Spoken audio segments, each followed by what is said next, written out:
Hi, thanks for joining me today. It's Geraldine from the Paper Puffin Studio, and today I'm going to show you how to make this pyramid card and the coordinating treat box. I hope you enjoy it. If you do like the video, please remember to give it a thumbs up and subscribe to my channel. Let's review all the pieces that you're going to need to build this card.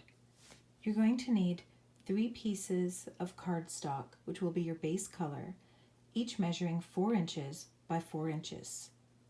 You'll need a piece of basic white cardstock measuring 3 3/4 inches by 3 3/4 inches, and 2 pieces of designer series paper, which measure 3 3/4 inches by 3 3/4 inches. I've also gone ahead and prepared all of the pieces that I'm going to use to embellish this card. So this just shows you all the pieces that I've chosen. You also can see I have some Velcro dots here. I'm going to use those to open and close the card.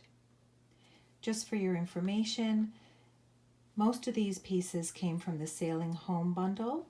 The sentiment here came from the High Tide Retired stamp set, and I also have some trinkets and twine that I'm going to use to decorate. We now need to start scoring and cutting the paper.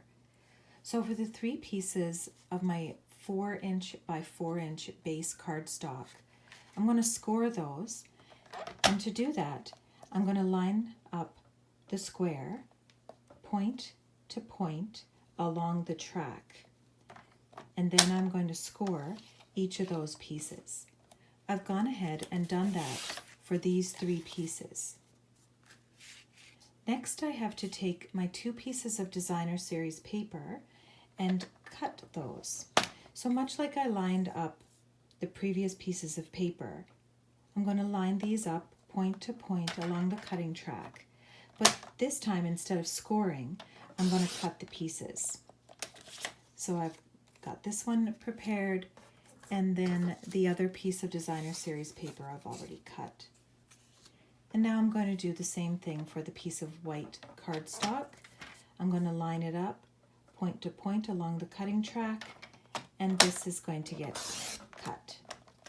I'm going to have extra pieces, but I'll just use some of those pieces for another project.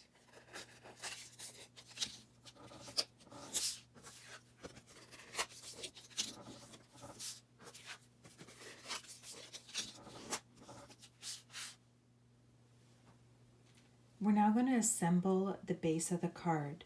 So we're going to take our 3 pieces of the base colored cardstock, which have been scored and burnished, and we're going to attach those 3 pieces together. I want you to notice that when we burnish so that we have the mountain and the valley. And so what I'm doing is I'm placing all of the papers so that the mountain is towards the table and the valley is towards me. I'm going to take one piece of that base cardstock, and it's going to be oriented like this, in a diamond type shape. I'm then going to take the other 2 pieces, which will go on either side, and they will be oriented as squares. Note that when these get joined, I'm going to be joining them like this. I'm not going to overlap onto the score line. Each piece of paper is going to sit just to either side of the score line, and I'm going to be using my liquid glue to attach these 2 pieces to the bottom piece. Make sure that when you place the glue on here, you only use the amount of glue that you need in order to adhere the paper. So to make sure that I don't go beyond where I want the glue to go, I put a little tick mark with a pencil at the bottom of these 2 pieces of paper before I start to put some glue on the pages. I'll go ahead and start putting the glue on, and I'll speed up the video for this piece.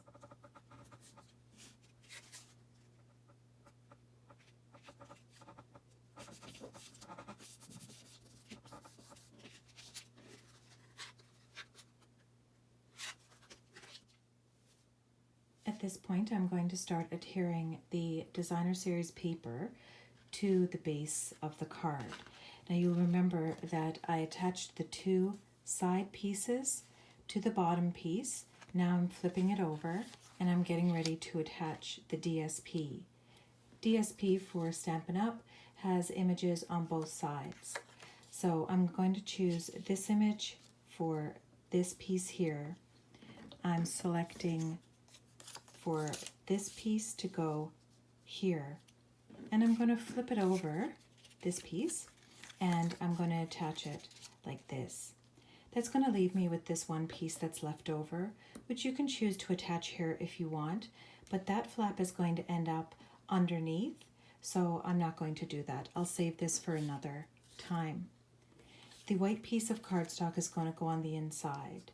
So I'll go ahead and attach all of the Designer Series paper and the white cardstock and show you what that looks like.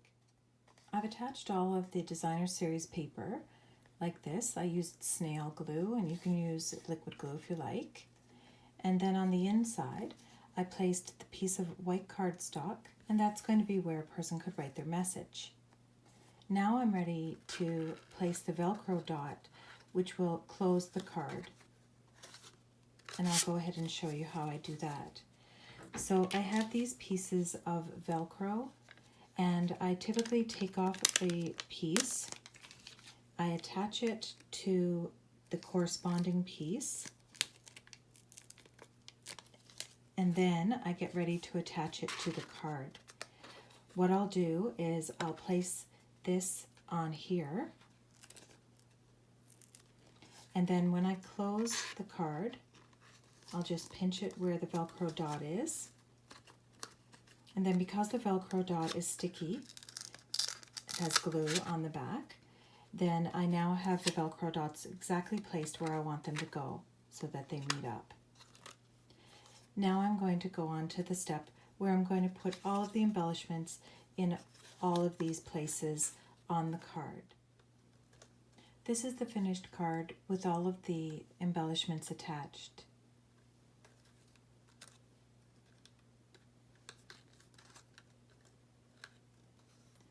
And if you want to mail this card, you can fold it flat and it can fit into a regular A2 size envelope. And then when the recipient receives it, they can place it on display. I'm now going to show you how I assemble a mini curvy keepsakes box to go along with this card as a treat box. Now to assemble the coordinating mini curvy keepsake box, I'm going to need my die cut, I'm going to need a piece of the base color of cardstock, and I'm going to need a piece of the coordinating Designer Series paper. I'm going to run this through my cut and emboss machine by placing the die cut on my cardstock and my die cut on the Designer Series paper. Just to give you an idea of how I'm doing this, I've got my cutting and embossing machine, I've got my die cut, I've got my piece of cardstock cut so that it is 6 inches wide to fit through so that I can place the die cut directly on it like this, and I'll feed this through the machine. I've already cut the Designer Series paper, and so now I'll cut the cardstock. Now the reason I've cut these two pieces is because I want my mini curvy keepsake box to have 2 colors to it. So I'm going to take the Designer Series paper, and you'll see that they're exactly the same, but I'm going to be cutting off this piece and this piece. And then I'm going to be gluing this piece onto the cardstock. I've attached the Designer Series paper to my cardstock using the liquid glue. I have these 2 pieces left over, and I'll just set those aside and use them another time. Now to help with the box and the shape of the box, I'm just going to curve the paper using my bone folder, and you'll see that when you break the fibers off the paper, it curves nicely for you. I'll go ahead and do that on all of the sides.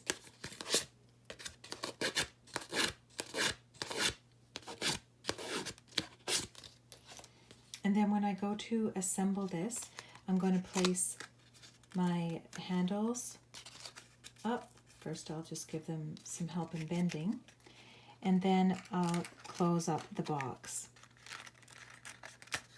To embellish the box, I'm going to use some of the twine that I had from the project and I'm going to use these little trinkets and attach them with the twine. I'll go ahead and do that and show you. Here's the finished card and treat box that we made today. I also have a couple of more examples to show you. So we'll just set these aside and I'll bring in the other ones that I've made. So here's another example.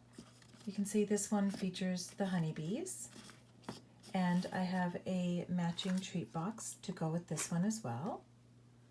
And then finally I've got this version, and this version features a different stamp bundle, but it just gives you an idea of all the different possibilities for this type of card. I hope you enjoyed it. Thank you for joining me. Bye.